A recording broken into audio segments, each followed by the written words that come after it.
All right, I'm back by popular demand. All right, now I got a couple requests from people saying, "Hey, I hadn't seen a video of yours in a while. What's up?" I don't know if they like seeing me on Front Street or if they find value in my videos. Hopefully, it's the latter. But I have something today. All right, it's about constructive criticism and being receptive to it. It's very important. If the person is trying to give you feedback or constructive criticism, somebody you like, love, respect, then try to listen to them. All right. Try to take it in and understand what they're saying to you. Digest it and then figure out if it makes sense. They could be wrong. They could be dead wrong, or they could be perfectly correct. So just listen.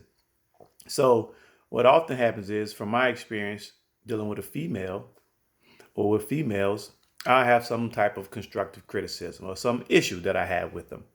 So I'll address it with them. And the first thing they say to me is, well, you're not perfect.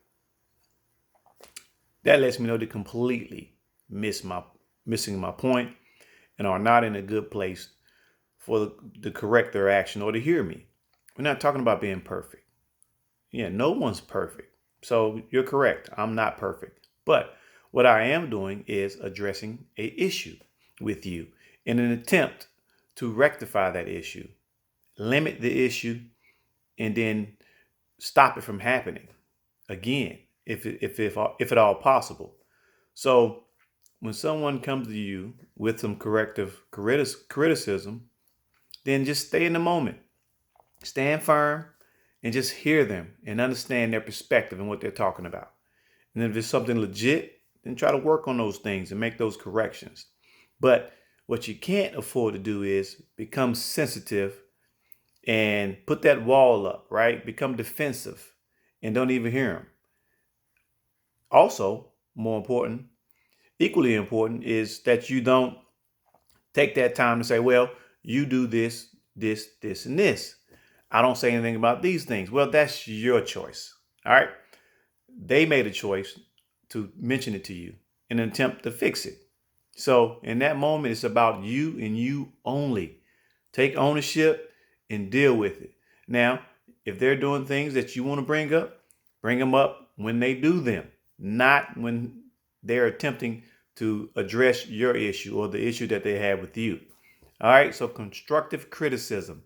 Stay in the moment, stay firm, get out of your feelings, do not become defensive, have a conversation about it, learn their perspective. If you care, love, and want them, right? Because what happens is you may be willing to love that person through their faults, through that issue that you have that you don't bring up.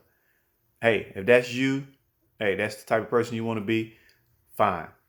Or if that's the type of person you are, fine.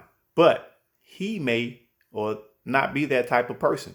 So they're addressing this because it could be an issue later on. Now, when they leave you, then you're going to be wondering why. Why this? Why that? He was telling you why, but you didn't listen. You wanted to tell him that he wasn't perfect. Or I don't say anything about this, and this. So just stay in the moment and understand how it could affect things later on. Own it, deal with it, learn from it, improve if at all possible. Message for the day. Hope is valuable.